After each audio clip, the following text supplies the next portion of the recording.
G'day YouTube, my name's Lance. Welcome to Bundy Bear's Shed. Well, the weather report, oh geez, it's been hot. The weather bureau keeps saying around 33 degrees, but yesterday when I had a look at the bomb app on my phone, yeah, it said 33 degrees, feels like 38.7, and man, it was muggy. And late yesterday afternoon, or probably 9:30 yesterday evening, a storm went through to the north of us, and they're saying today that there's probably a fair chance of a pretty wild storm this afternoon coming through. So yeah, we'll see how we go, see what happens there. It's Wednesday morning, it's 5:15 or something Wednesday morning. On Monday, I filmed a stew Monday. It took me 3 shoots to do it by the time phones rang and I had people call and all that. And then, yeah, somehow the video side of things got a bit corrupted, so didn't quite work. So I went to edit yesterday and it just wasn't working. So I thought, oh, you bloody thing. And some of it's good. The walk around the shed's good, where I'd cleaned up and that, but the sitting there having a chat didn't quite work. So I thought I'd run up here this morning and just do a bit of that again and tell you what's going on in the place. I had all the major thing for the weekend was my mate Paul and Dave come out and for a chat Saturday morning, but Paulie helped me tidy up some of the some of the stuff from the shed. I wanted to tidy the shed up from finishing the TEA 20 series, and between finishing that and starting the Massey 65 series, I just wanted a nice clear floor, a good start, and yeah, I've got boxes put aside now. I still haven't organised me 65 parts, but there's a heap more coming. Talking to Sparex yesterday. Sparex stocks. Everyone's been having a bit of stock trouble. Yeah, talking to James yesterday, they had a couple of shipments in a week or two ago, but in the Brisbane depot, they've just got 5 more big containers come up from Melbourne that they've got to unpack. They've actually put another 5 staff on, just casuals, to unpack and get the parts in. So hopefully, Australia's been out of water pumps for TE20s. We've been bringing them in from Quality Tractor Parts. And so hopefully we've got our normal supplier, Sparex. Sparex is my preferred supplier. As you know, they support the channel, and I just like their gear. So, and not to say the quality ones come from the same place. I don't know, but they're filling the gap. The TE20 PDO shafts, your S280s, they've been having trouble, and so we've been buying them out of Quality in Ireland. Well, they've run out now. But anyway, that's just how it is. We're hoping there's some in this load. They can't quite tell us yet, but they're looking for them. So see how we go. We're on the hunt anyway. I'm on the hunt for spare parts, so we'll see. But yeah, with the shed clean up, I wanted to get everything up off the floor. In the walk around, you'll see I've had a back wheel rim tyre assembly, not assembled, just all separate, that I haven't put together for months. So I finally got that assembled. I got some front wheels assembled for the 135 multi-power over here. I got that done. I got the shed, the CNC router slid across out of the way, so I can use it, but it's not sort of out there so much coming into this bay. I've got a couple of big wooden ply boxes for putting the parts for the 65 in when we start that. And I was hoping to start the 65 this last weekend, but I got going with the shed clean up, and I thought, well, yeah, I'm on a bit of a roll. I better keep my finger out. So I've still got one full bay of the pallet racking to sort and tidy up. But in the walk around, you'll see that. I've got the advantage this time of I did the walk around and now I'm doing the stew later, just because shit hit the fan. But yeah, I went to pressure clean the place out here, and my Onga pressure pump shit itself again. So still in warranty, and so I went to pressure clean the shed out, no pressure pump. So luckily I had my firefighting unit out the back, which is a 1,000 litre IBC with a petrol pump on it. So it still had 500 litres in it, so I cranked that up and I put a hose on that, and that fed the pressure cleaner. Then the pressure cleaner did the floor, so I actually got the whole floor pressure cleaned on Monday, I think that might have been. And so look, the shed's nice. I've still got a nest of rags, and I keep old sheets and that, you know, for to cover things if I'm painting or just want to keep the dirt out. So I've still got a nest of that to sort out. And look, I've still got stuff to sort out without a doubt, but it's just good to get on top of it all.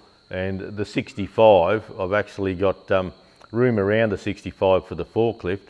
And I don't know if I told you last week or not, but I've bought a gantry. And if you notice in behind me here where the 135 was, I used to have a really big yellow gantry there. And the trouble with that gantry was that it was a fixed gantry, and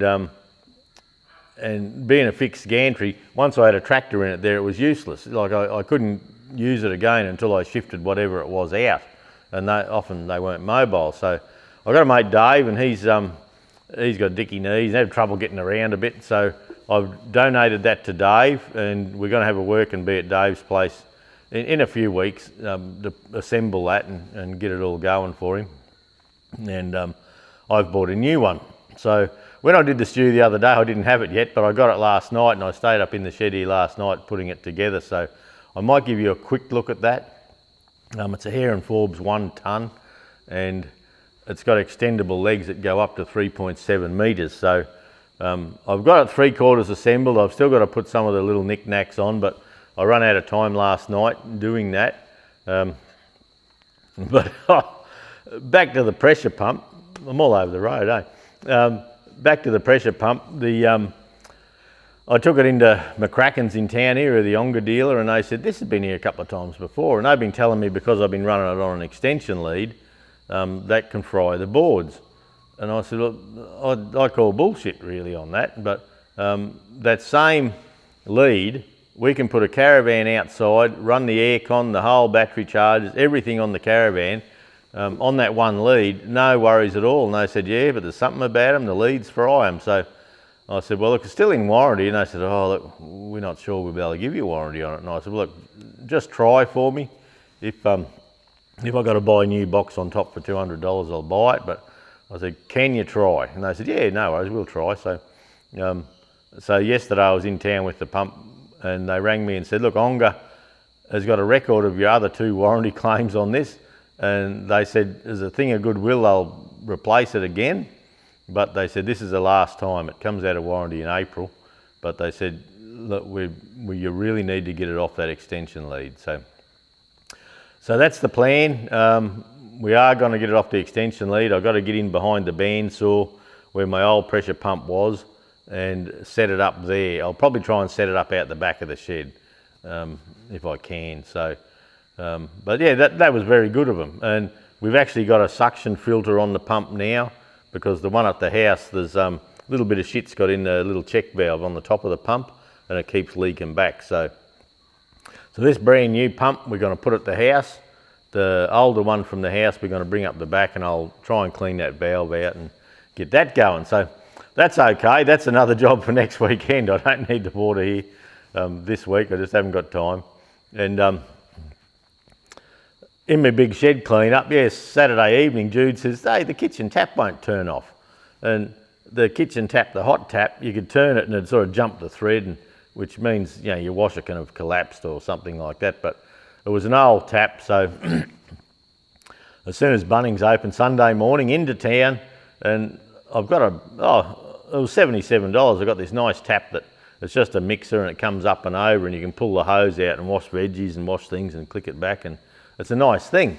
So under the sink doing all that, and under the sink we also have water filters, so to filter the tank water, filter any bloody possum poop or bird shit out of it, and bacteria. So it goes through a sediment one and a carbon one, so I changed those.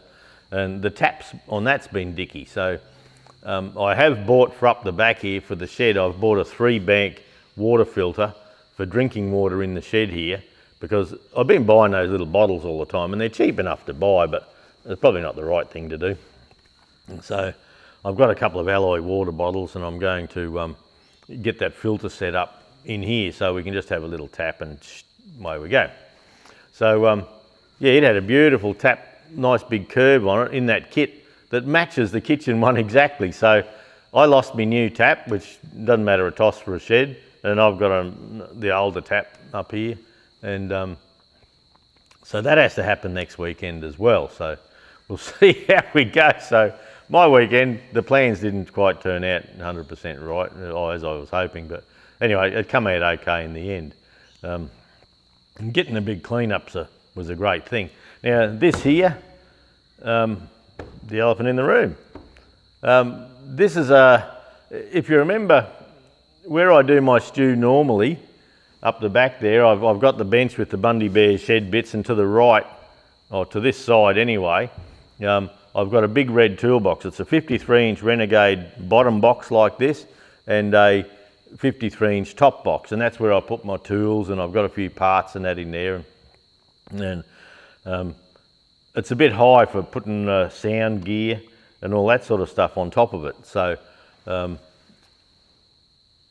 what I've been doing is, on the end of my blue bench, I've had a piece of wood there with my laptop on it and that, and it's just not ideal. You know, you're jarring it and things like that. So I wanted to set up a proper charging station for the laptop and that, and so I bought the box off Trade Tools. It's a Renegade box, same as the other one. And I went to Bunnings, and I've got a spotted gum top for it, and I've sanded the top, and I've just put one coat of clear on it just to stop any sweat from my arm sitting on it.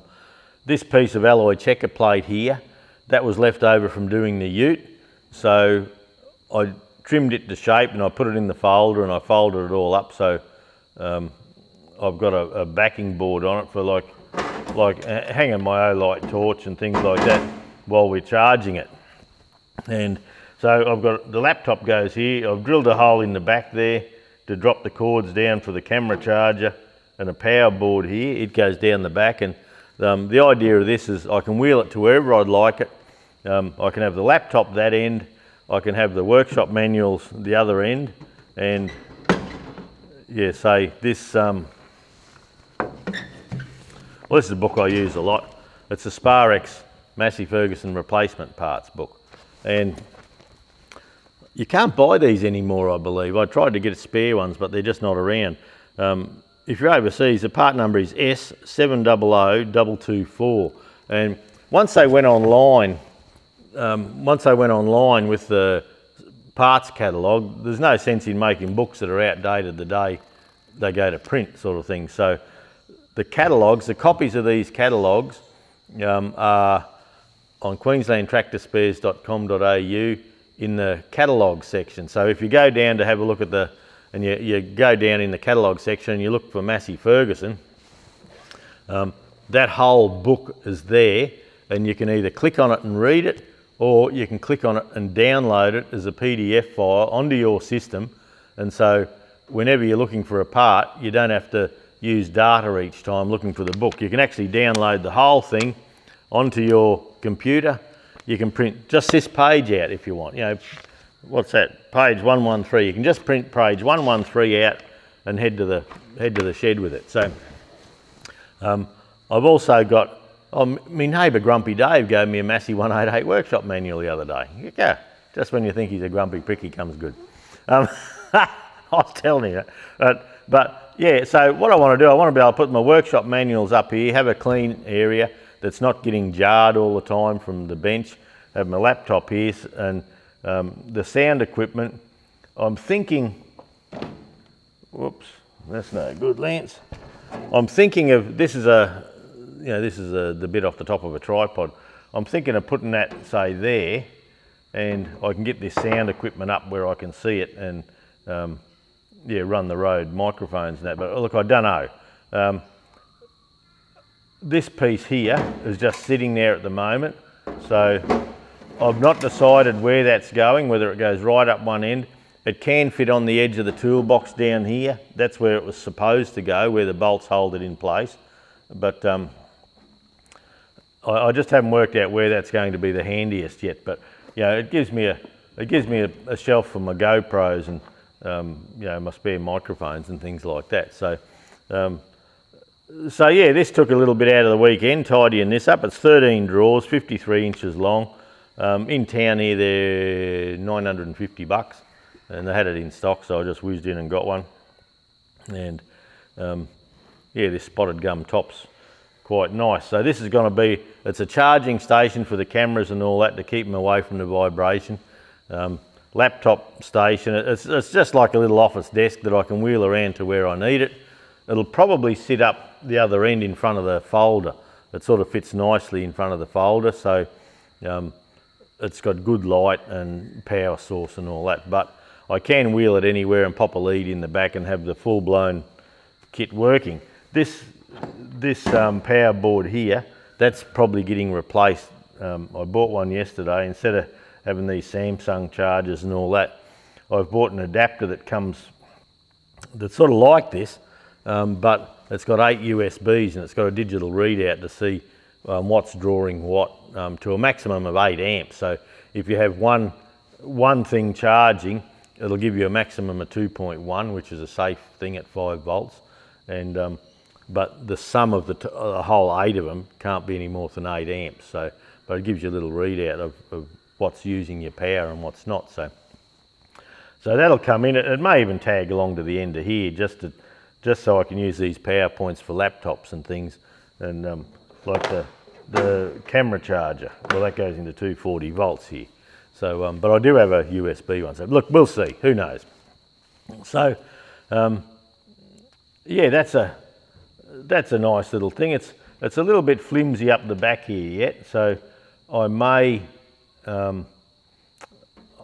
just run a tiny strip.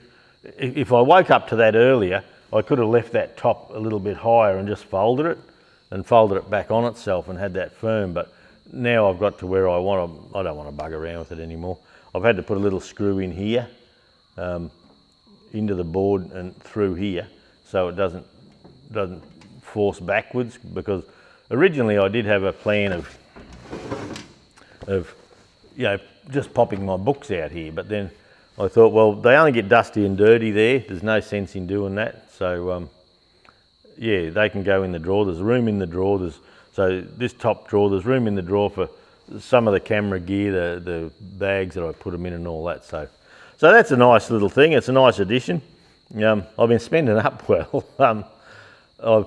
The Gantry turned up yesterday and it wasn't going to be in the stew, but I might give you just a quick look at it and we'll talk about it perhaps next week or the week after, when it, probably next week.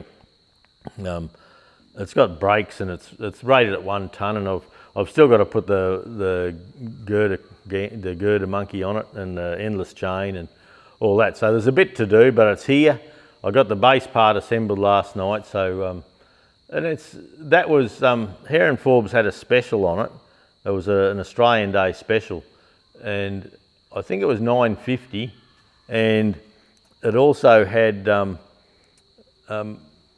well, it was $1,049, I think it was, with the Gantry, the trolley for the girder and the endless chain and all that sort of thing, and we had to freight it up. So look, that'll be a good thing, having a mobile Gantry. It'll take the gut busting out of the heavy thing. 1 tonne load capacity is plenty. A whole TE20 is 1,100 kilos, and it would probably lift it. A whole Massey 35 is about 1.5 tonnes, 1,500 kilos. So when you're just lifting a wheel, a back end, a hydraulic lift cover, something like that, it's going to be a good thing, because when I do have the forklift, but I can't get it in everywhere all the time. And I also have an engine crane that can come in, but you find with the engine crane, whenever you want to go and lift an engine, the bloody drain tin, the jack, the stands, they're all in the road when you're coming in under. So this, I think the lowest height is 2.3 or 2.4 metres, but at the highest extension it's 3.6 metres. So because I've got a nice floor and I've got plenty of headroom in the shed here, I will probably put this up to 3.6 and just leave it up there, because sometimes say you're lifting the final drive or something like that, when you've got a long lift, a long chain, you can use it as a pendulum and put it in. But if you've got a little short chain, you can't swing it. But if you have a nice long chain, you can sort of guide it out and back around, and you have a bit more room at the end of your chain where your load is. So we'll see. So look, that's about it. I've shifted the John Deere from over there over here. I've shifted the canopy. I've had a big tidy up, but I still have one bay to go. One complete bay where I've got some good drawers for gaskets and that, and I'm going to get everything organised in there. There's just a big shit fight up above where that is, but we're going to sort it. With Bearco, they supply a lot of parts. Because they're getting parts in, they supply them in quite big wooden crates, and I'm finding those wooden crates are very handy in the pallet racking here. So it's given me a chance to keep things tidy, and some of the stuff we weren't using is getting tucked away. So okay, look, that's it. Thanks for dropping by. Sorry the stew's a bit late. It's just comedy of errors this week. Yeah, it's just how it is. Yeah, it's just you have weeks like that where the bloody shit hits the fan big time. But yeah, it's all coming together nicely. Next weekend for sure. Now I've got the shed clean and I can get the gantry over the 65 and all that. I've still got to sort parts out, which is going to be an after work job now. So a lot of them are going in here, and I'm going to catalogue what I've got. So when I'm working on the tractors, I'm far more organised. Sparrex sent me up a brand new radiator for the 65 yesterday, and last week I got the new kingpins for it, which we'd been waiting for the 65 as well. I put a big order in with Sparrex yesterday for mudguards, the centre part of the grill for the 65, all new wheel nuts, front wheel studs. Because I've got the heavy cast centres on, the front wheel studs are longer than the standard wheel. So I'm going back to standard wheels. So we've got the standard wheel studs coming. So we've got to press them into the hubs when the time comes. So anyway, look, that's it. I'll stop babbling on and get to work. People will be relying on me. Have a great week, everyone. Thanks for dropping by. And yeah, we'll talk to you next week, eh? Okay, we'll start up the front as you come in the door. That's the CNC. That's not too bad. That's the bike I've got to fix the tube on for Jude. Now that box there, that big box, we're keeping that for putting the parts in from the 65, and on top, that was what I was going to do last week that I haven't done. Sort all these parts out and get them itemised and into the drawers over here. The little setup here, that's yeah, I've got a hole through the back here, and the lead comes down. So wherever I am, I can put a lead on it, and away we go. Yeah, 13 drawer, I think. And that's the spotted gum top. That's come up nice. It does scratch a little bit easy. I may put one of those green cutting boards on it, hobby boards. But yeah, you got this can go on the end. I'm just not sure yet where that's going to go. I'm not going to rush into that. We'll just see how it all works. So when you come in the door, I've shifted the canopy across there. That used to be where this green John Deere is, and the 420 high crop. So that there I can start and drive out if I want to get in here. Goldie and the 135 are in this little run along here. Now the box on the left's all 135 bonnet bits and things like that. Up the top is all Dad's stuff that we dealt with, a big 10 horsepower M. That box, the middle box there, is engine kits and yeah, top cover for a 135, a spare one good mudguard that I kept on a 135, and a heap of axles. And that other box there to the right, that's full of radiators, chockers. My other little engines went over there out of the way. So when we come around, look, there's the floor. What a beautiful floor. And when you come to the working bays over here, now the tyres there, the wheels and tyres, I assembled them. I had tyres and rims and centres all separate. I had one rim assembled. So I put all those together, and yeah, then in over the back, if you look inside there, I've got wheels and tyres all under that pallet racking there. So that's the tyre bay.